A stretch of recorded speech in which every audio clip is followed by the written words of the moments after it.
Who's your gardener here? Hello, YouTube. Had some rain today. That's a good thing. It was super duper hot yesterday, Sunday. And a good steady rain today come through, and that's a good thing. Still got some sugar baby watermelons trying to hang on. I think I've got one little baby watermelon right there. I don't know if I'm going to get much anything else. They had a rough road to hoe this year. I've got some beans out here is what I'm coming out here to show you guys. So on my U-shaped box down below, I planted Roma 2 beans. Those are those flat Italian type beans. And out here on the trellis, I planted rattlesnake pole beans. So they call them rattlesnake pole beans because they sort of look like this. They're purple streaks going through them. They only do that when the sun hits them. And now, when I bought them, they said stringless, but I hate trying to find out if they're stringed or not stringed. You know, they're stringed. Okay, they're an older bean. They've been around for a while, and a lot of those pole beans are string type beans, and that's all right as long as I'm doing the snapping and stuff. I get them pretty good. If I know they're string beans, I usually don't let the kids snap them because they get tired of pulling the strings, and next thing you know, after you've canned them, you get a mouthful of strings when you're eating them. But vigorous vine, good sized bean. You can get it in the shot there. They got a pretty flower on them. They're purple. A little purple flower. Let me see. There you go.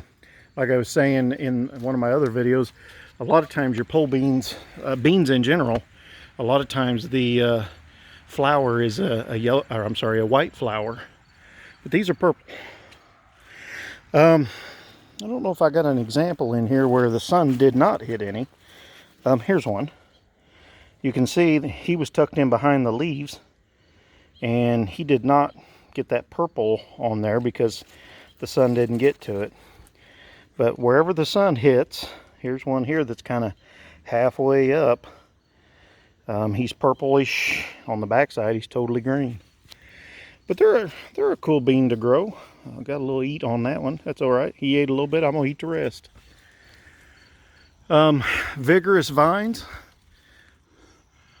They come up, not quite halfway across the trellis yet. And I don't know, they may or may not go any further. A lot of times what I'll do to get a little more bean production out is I will come out and top the plant. And what that'll do, that'll cause the plant to send out a bunch more side shoots. And that's if I've got enough season left. You know, here in Indiana, we're zone 5. I simply may not have enough season left to get another big flush on the crop. But pretty cool bean. They got a really good flavor. They got an excellent flavor to the bean. Would I grow them again? Yeah, I would probably grow them again. They're a good bean. I usually have grown Kentucky Blue Lakes stringless, and I've grown those for years, and they're a good pole bean. Thought I'd try something different. You know, we're always, as gardeners, we're always trying something new, something different, just for fun. And thought I'd try these this year. I'm glad I did. They actually are, they're good tasting bean. They really are. I'd put them right up there with a Kentucky Wonder, you know, or the Blue Lakes. Both of those have good flavor of bean to me, anyways. Sorry, I'm breathing heavy. I was out here hoofing it a little bit ago. Cabbage, I gotta get him out of here and do something with him. I had one split down here, and I pulled him up and out, and we had coleslaw Sunday. So look at this guy. Thinks he can just come up in here and grow in my garden. Little dandelion. Look at that. Pulled him out all the way to the root. Get out of here. But just out here between the rain picking the beans, looks like my carrot somehow or another got uprooted. I was leaving this guy in there for seed. I don't know. The wind got him or what. I'm gonna put him back in there. See if he'll be all right. I bet he will. Plant him back in there. Ain't gonna hurt nothing. If he does, he does. I'm just trying to get seed off of him. These guys are the Roma 2 beans. And typical on these guys, you get 2 really big, heavy flushes of bean, and then they just dwindle off. And that's pretty common on them. But I do like eating them. They're more pod than bean. They can get pretty good size.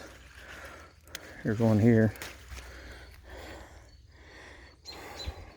It's dirty now because I was planting that carrot. It's all right, he's gonna get a bath anyways. But try a pole bean, you know. And I've said this before on my channel.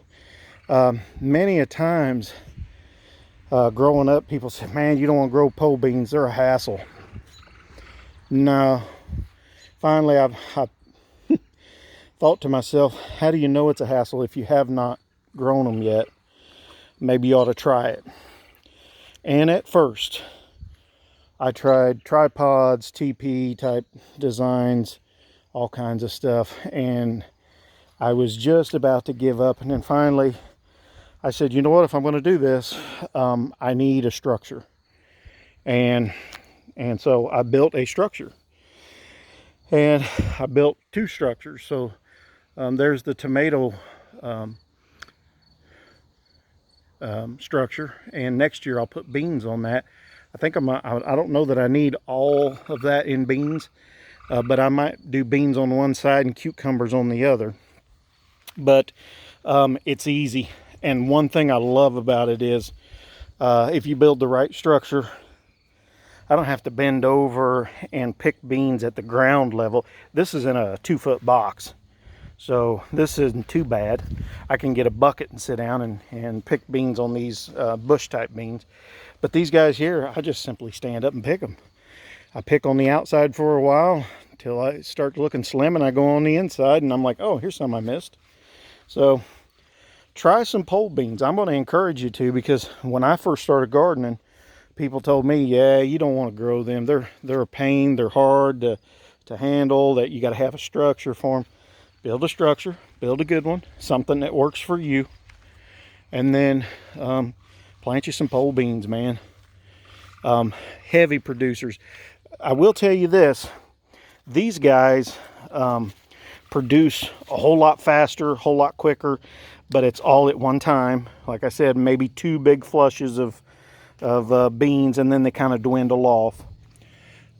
These guys here are prolific. They will just keep producing and producing and producing until till frost.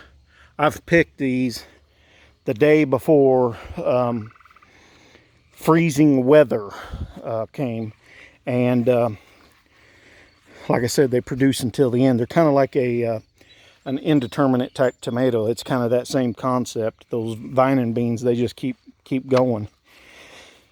If you're in a more of a southern region where you can grow them a lot longer, when they do start to slow down, see, the plant wants to do it. All it wants to do is make seed, so it can live and pass on from one season to the next. If you're in a more of a southern region, I encourage you to, when that bean starts to slow down, top them. Go up there at the very top. People are like, oh man, he's crazy. No, I'm serious.